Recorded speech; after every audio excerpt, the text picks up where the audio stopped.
और बुलेटिन में आगे बढ़ें उससे पहले नजर डालते हैं इस वक्त की हेडलाइंस पर। पहलगाम और बालताल के रास्तों से श्री अमरनाथ यात्रा शुरू, सुरक्षा की चाक चौबंद व्यवस्था। प्रधानमंत्री ने शिव भक्तों को दी सुरक्षित और मंगलमय यात्रा की शुभकामनाएं।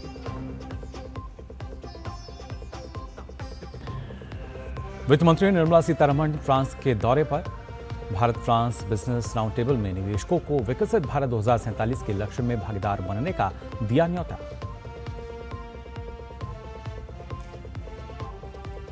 मानसून की दस्तक से बदला मौसम का मिजाज, उत्तर से लेकर पूर्व और पश्चिम से लेकर मध्य भारत तक भारी बारिश का अलर्ट।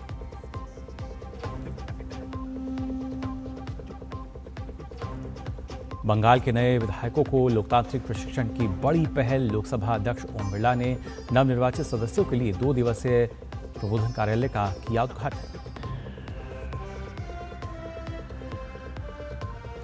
और क्रिस्टियानो रोनाल्डो के शानदार प्रदर्शन की बदौलत पुर्तगाल ने क्रोएशिया को 2-1 से हराकर राउंड ऑफ 16 में किया प्रवेश। वहीं स्विट्जरलैंड और स्पेन ने भी अंतिम 16 का कटाया टिकट। और यही खबरों में आगे बढ़ते हैं, अब विस्तार से आपको बताते हैं। पहले बात करते हैं शिव अमरनाथ यात्रा को लेकर, जिसकी आज शुरुआत हो चुकी है। यात्रा जम्मू कश्मीर के पहलगाम और बालताल मार्गों से शुरू हुई है। पूरे देश से लाखों श्रद्धालु 57 दिन की तीर्थ यात्रा के दौरान पवित्र अमरनाथ गुफा का दर्शन करेंगे। श्रद्धालु लगभग 3888 मीटर की ऊंचाई पर स्थित पवित्र अमरनाथ गुफा में भगवान शिव का आशीर्वाद लेने और प्राकृतिक रूप से निर्मित बर्फ के शिवलिंग के दर्शन के लिए यहां जाते हैं। ये यात्रा 28 अगस्त को रक्षाबंधन के दिन समाप्त होगी। श्रद्धालुओं का पहला जत्था कल कड़ी सुरक्षा के बीच अनंतनाग जिले के ननवान और गांदरबल जिले के बालताल स्थित दोहरे बेस कैंप पहुंचा।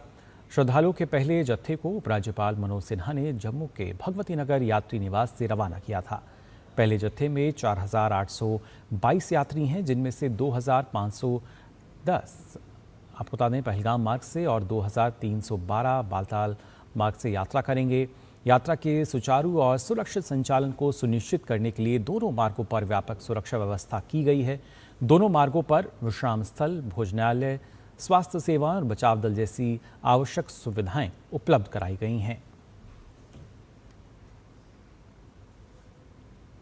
अमरनाथ यात्रा के शुभारंभ के मौके पर प्रधानमंत्री नरेंद्र मोदी ने श्रद्धालुओं के नाम एक विशेष पत्र जारी कर उन्हें हार्दिक शुभकामनाएं दी। प्रधानमंत्री ने पत्र में लिखा कि प्रिय श्रद्धालु, हर हर महादेव, जय बाबा बर्फानी। जम्मू कश्मीर में पवित्र अमरनाथ यात्रा में सम्मिलित होना अपने आप में बहुत बड़ा सौभाग्य होता है।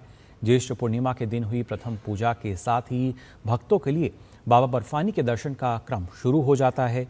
देश के कोने कोने में श्रद्धालु इस पावन यात्रा में सम्मिलित होने के लिए तत्पर रहते हैं। हर वर्ष बाबा बर्फानी के प्रत्यक्ष दर्शन का ये अवसर लाखों शिव भक्तों के लिए जीवन का एक अत्यंत शुभ और अविस्मरणीय अनुभव होता है। मैं इस वर्ष यात्रा के इस अवसर पर आप सभी शिव भक्तों को अपनी हार्दिक शुभकामनाएं देता हूं।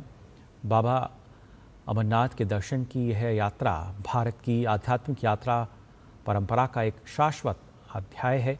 हर वर्ष पूरे विश्व से सनातन संस्कृति को मानने वाले लाखों श्रद्धालु इस यात्रा में सम्मिलित होने के लिए जम्मू कश्मीर पहुंचते हैं।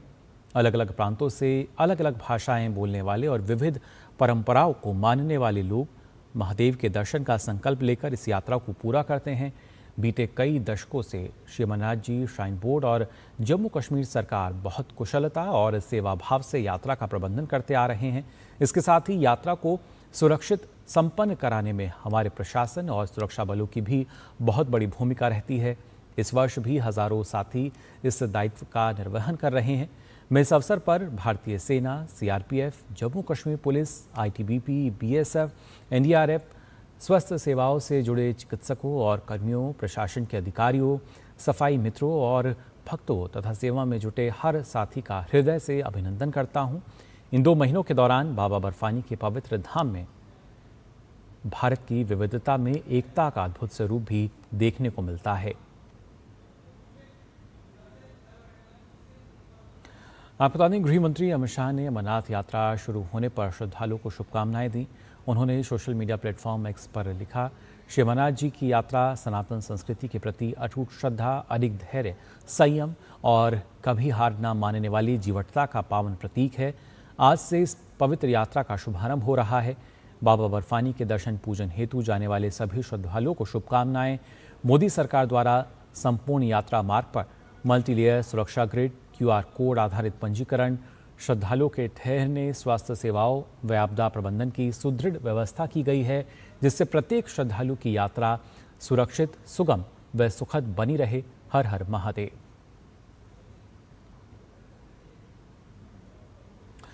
और आइए बात करते हैं अयोध्या की, जहां पर श्री राम मंदिर से जुड़े कथित चंदागमन मामले में गिरफ्तार आरोपी अविनाश शुक्ला को लेकर बड़ा अपडेट सामने आया है। पुलिस ने अविनाश शुक्ला को 24 घंटे के लिए रिमांड पर ले लिया है।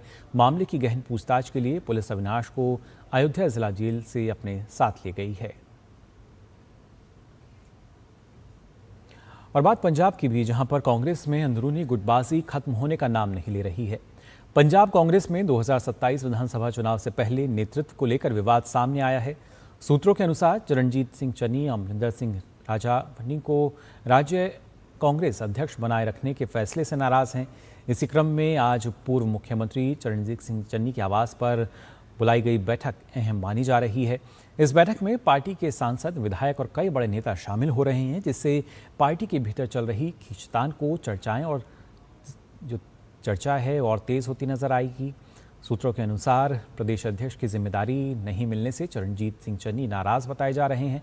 हालांकि इस संबंध में चन्नी की ओर से अभी तक कोई आधिकारिक बयान या प्रतिक्रिया जो है वो सामने नहीं आई है। लेकिन इस बीच चन्नी समर्थक और पूर्व विधायक दर्शन बराड़ ने खुलकर अपनी नाराजगी जाहिर की। उन्होंने कहा कि वे अमरिंदर सिंह राजा वनी की अध्यक्षता में काम नहीं करेंगे। बराड़ का दावा था कि राजा वनी के नेतृत्व में कांग्रेस पंजाब में सरकार नहीं बना सकती। दर्शन बराड़ ने यह भी कहा कि उनका और उनके समर्थकों का मानना है कि चरणजीत सिंह चन्नी को कांग्रेस की ओर से मुख्यमंत्री का चेहरा बनाया जाना चाहिए। उन्होंने कहा कि वे चन्नी को दोबारा पंजाब का मुख्यमंत्री बनते देखना चाहते हैं। जमशेदपुर में करनी सेना से जुड़े हिमांशु सिंह हत्याकांड के विरोध में बुलाए गए भाजपा के बंद का व्यापक असर देखने को मिल रहा है।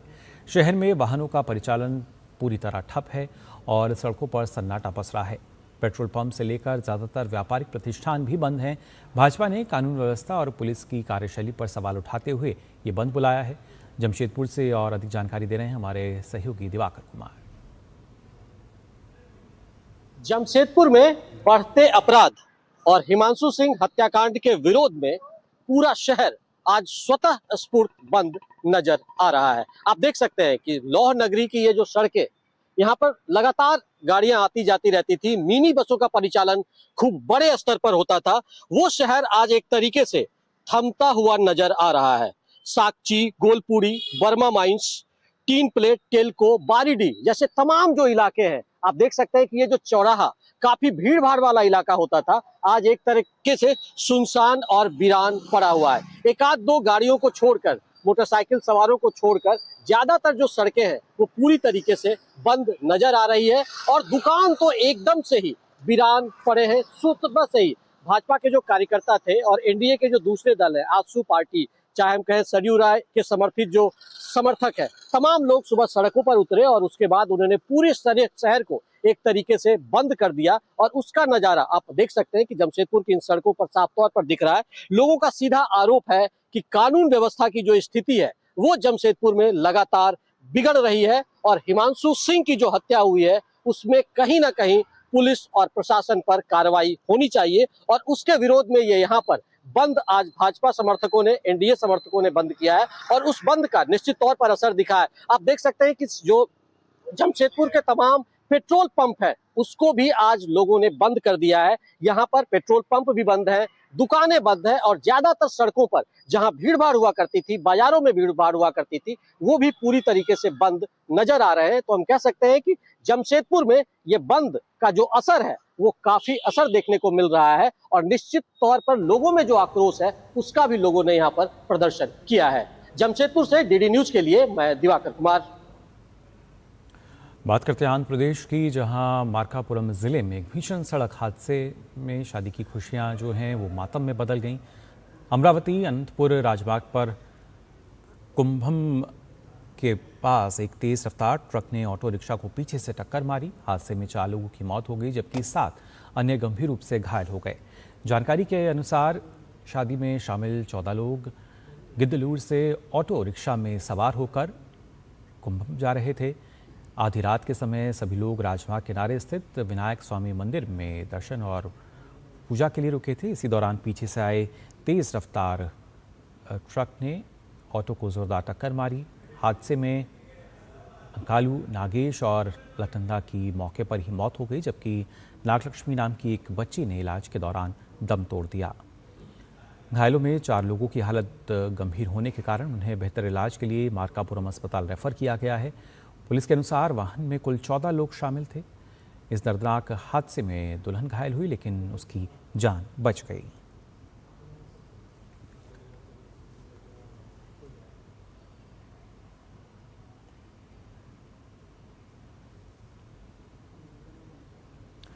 यूजर्स की सुरक्षा के मद्देनजर सरकार ने सख्त रुख अपनाया है। यूजर नेम फीचर को लेकर व्हाट्सएप को नोटिस भेजने के बाद सूचना प्रौद्योगिकी मंत्रालय ने अब टेलीग्राम को भी नोटिस भेजा है। व्हाट्सएप का स्वामित्व रखने वाले मेटा को नोटिस भेजने के बाद टेलीग्राम को नोटिस दिया गया है। सूत्रों के अनुसार टेलीग्राम को भेजे गए नोटिस में सरकार ने व्हाट्सएप से पूछा है कि उसे यूजर नेम फीचर बनाए रखने की अनुमति क्यों दी जानी चाहिए। सरकार ने टेलीग्राम से 15 दिन के अंदर जवाब मांगा है। केंद्र सरकार ने बुधवार को व्हाट्सएप पर यूजर नेम फीचर को लेकर मेटा को नोटिस जारी किया था। इसमें चिंता जताई गई थी कि इससे ऑनलाइन धोखाधड़ी, फिशिंग जैसे मामले काफ़ी बढ़ सकते हैं।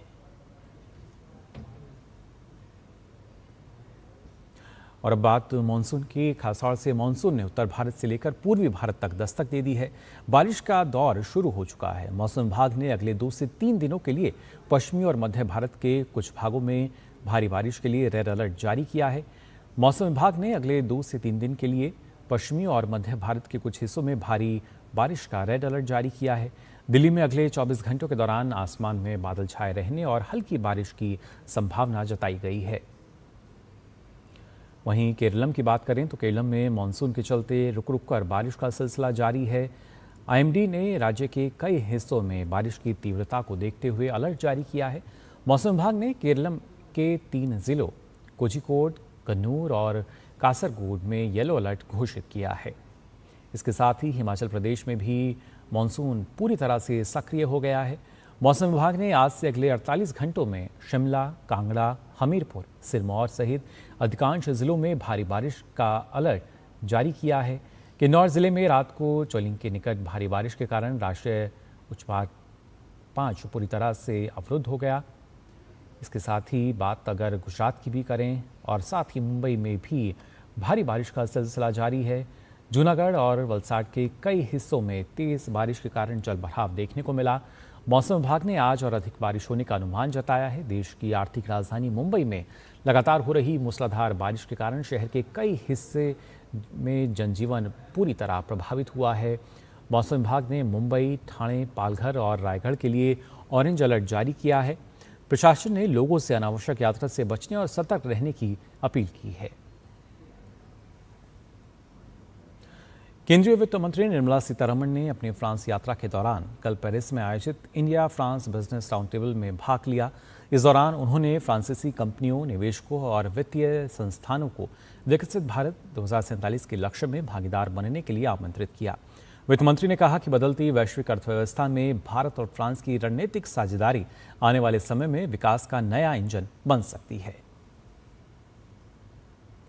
और रुक कर लेते हैं अंतर्राष्ट्रीय खबरों की तरफ भी। आपको बता दें, ईरान के सर्वोच्च नेता आयतुल्लाह अली खामनेई के अंतिम संस्कार के चलते अमेरिका और ईरान के बीच चल रही शांति वार्ता फिलहाल रोक दी गई है। इस बीच अमेरिकी राष्ट्रपति डोनाल्ड ट्रंप ने दावा किया है कि ईरान ने बातचीत की लगभग सभी शर्तें मान ली हैं। हालांकि अभी तक इस पर कोई आधिकारिक पुष्टि नहीं हुई है। दूसरी ओर तेहरान ने अमेरिका और अन्य देशों को चेतावनी दी है कि वो हॉर्मुज़ स्ट्रेट के मामलों में किसी भी तरह का हस्तक्षेप ना करे। ईरान ने कहा है कि वह अपने रणनीतिक जलमार्ग पर नियंत्रण को लेकर सख्त रुख अपनाएगा। वहीं भारत से खामनेई के अंतिम संस्कार में बिहार के राज्यपाल, सेवानिवृत्त लेफ्टिनेंट जनरल सैयद अता हसनैन और विदेश राज्य मंत्री पवित्रा मार्गरेटा शामिल होंगे।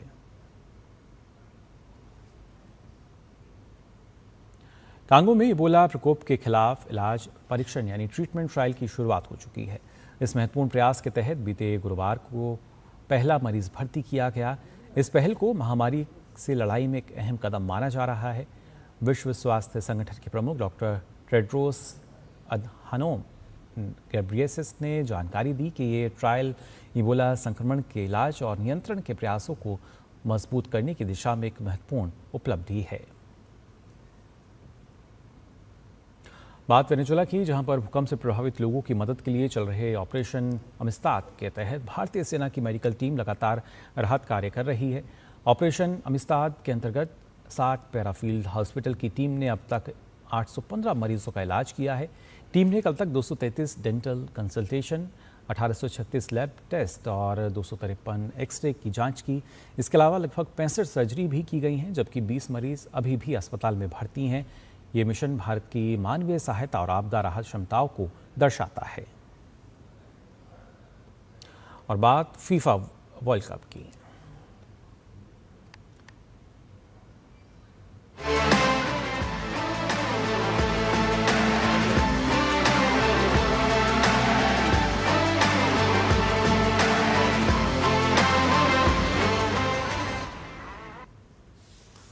आपको बता दें, पुर्तगाल फीफा विश्व कप के राउंड ऑफ 16 में पहुंच गया है। पुर्तगाल ने एक बेहद रोमांचक मैच में क्रोएशिया को 2-1 से मात दी। पुर्तगाल के लिए क्रिस्टियानो रोनाल्डो ने 68वें मिनट में पेनल्टी पर गोल किया। ये रोनाल्डो का विश्व कप के नॉकआउट मैच में पहला गोल रहा। इस मैच में क्रिस्टियानो रोनाल्डो और लुका मॉड्रिच के बीच भी मुकाबला था, जिसमें रोनाल्डो ने बाजी मारी। क्रोएशिया विश्व कप से बाहर हो गया है और इसके साथ ही लुका ने अपना आखिरी विश्व कप मैच खेला।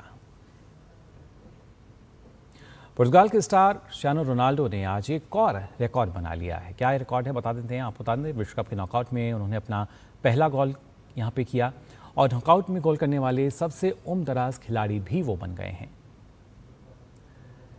41 साल 147 दिन की उम्र में रोनाल्डो ने ये गोल किया। रोनाल्डो ने मेसी का रिकॉर्ड भी तोड़ा है। राउंड ऑफ 32 में क्रोएशिया के खिलाफ उन्होंने ये गोल किया।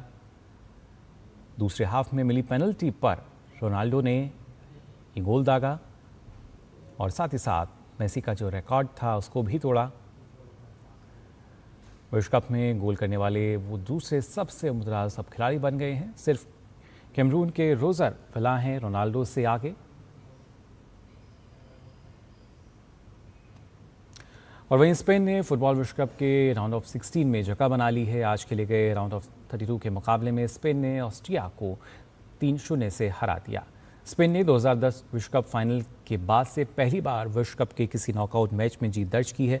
स्पेन के गोलकीपर उनाई सिमोन का प्रदर्शन एक बार फिर शानदार रहा और उन्होंने लगातार चौथे मैच में विपक्षी टीम को गोल नहीं करने दिया। इसके साथ ही फीफा वर्ल्ड कप के राउंड ऑफ 32 में स्विट्जरलैंड ने अल्जीरिया को 2-0 से मात दी। इस जीत के साथ स्विट्जरलैंड ने राउंड ऑफ 16 में जगह बना ली है। स्विट्जरलैंड के लिए एम्बोलो ने 10वें और एंडोए ने 46वें मिनट में गोल किए। ये 88 साल में स्विट्जरलैंड की विश्व कप के नॉकआउट मुकाबलों में पहली जीत रही। तो फिलहाल के लिए इस बुलेटिन में बस इतना ही, लेकिन देश और दुनिया की तमाम खबरों के लिए आप देखते रहिए डीडी न्यूज़। मुझे दीजिए अनुमति। नमस्कार।